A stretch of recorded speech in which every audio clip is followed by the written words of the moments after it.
রায়গঞ্জে অবাধ ও সুষ্ঠু ভোট গ্রহণের লক্ষ্যে চূড়ান্ত প্রস্তুতি সম্পন্ন। রায়গঞ্জ মহকুমার অন্তর্গত 32 করণদিঘি, 33 হেমতাবাদ, 34 কালিয়াগঞ্জ, 35 রায়গঞ্জ এবং 36 ইটাহার এই 5টি বিধানসভা কেন্দ্রের ডিস্ট্রিবিউশন কাম রিসিভ সেন্টার অর্থাৎ ডিসিআরসি হিসেবে নির্ধারণ করা হয়েছে রায়গঞ্জ পলিটেকনিককে। এই কেন্দ্র থেকেই আজ সকাল থেকে একে একে ভোট কর্মীরা প্রয়োজনীয় ভোট সামগ্রী সংগ্রহ করে নিজেদের নির্দিষ্ট ভোট কেন্দ্রের উদ্দেশ্যে রওনা দেন।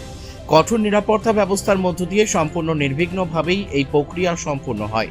ভোট কর্মীদের মুখে আত্মবিশ্বাসের ছাপ স্পষ্ট। তারা জানিয়েছেন, এবারের ভোট গ্রহণ প্রক্রিয়া সম্পূর্ণ স্বচ্ছ ও সুষ্ঠুভাবেই সম্পূর্ণ করার জন্য তারা বদ্ধপরিকর। এদিকে গ্রীষ্মের তীব্র দাবদাহ উপেক্ষা করেই দায়িত্ব পালনে মাঠে নেমেছেন ভোট কর্মীরা। প্রখর রোদ ও উষ্ণতার মধ্যেও তাদের এই নিষ্ঠা এবং দায়িত্ববোধ ভোট প্রক্রিয়াকে সফল করার ক্ষেত্রে গুরুত্বপূর্ণ ভূমিকা নেবে বলেই মনে করা হচ্ছে। প্রশাসনের পক্ষ থেকেও সব রকম ব্যবস্থা গ্রহণ করা হয়েছে যাতে প্রতিটি ভোট কেন্দ্রে শান্তিপূর্ণ পরিবেশে ভোট গ্রহণ সম্পূর্ণ হয়। এখন নজর আগামী দিনের ভোট গ্রহণের দিকে। আমার নাম শৈবাল ভট্টাচার্য। এবারে নির্বাচনে আপনি কি ভূমিকা পালন করছেন? আমার প্রিজাইডিং অফিসারের দায়িত্ব পড়েছে। আমাদের ডিসি থেকে সমস্ত জিনিস সংগ্রহ করা হয়ে গেছে। ডিসিতে এমনি ব্যবস্থাগুলো ভালো আছে, কিন্তু এই জায়গাটা একটু অপ্রতুল হয়ে পড়েছে। মানে সকলের এতগুলো পোলিং পার্টি বসার জায়গাটা একটু কম পড়ে গেছে, এটুকুই মনে হচ্ছে। কালিয়াগঞ্জের বরুণা পঞ্চায়েতের ওখানে মাঝিহাট প্রাইমারি স্কুল।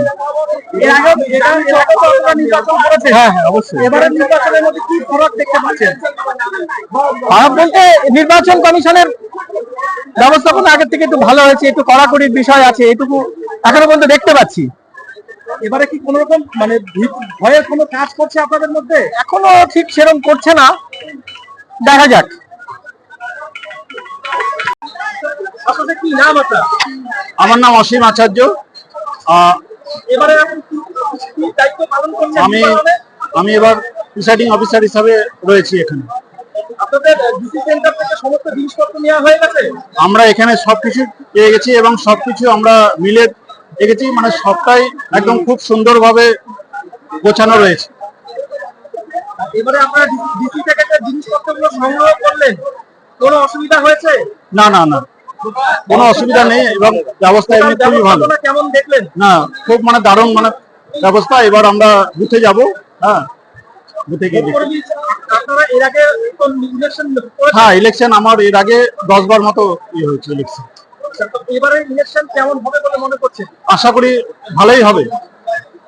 আপনারা কি কোনোভাবে ভীত সন্ত্রস্ত আছেন? না না না, একবারেই না, একবারেই নেই। স্বতঃস্ফূর্তভাবে আমরা ইলেকশনে।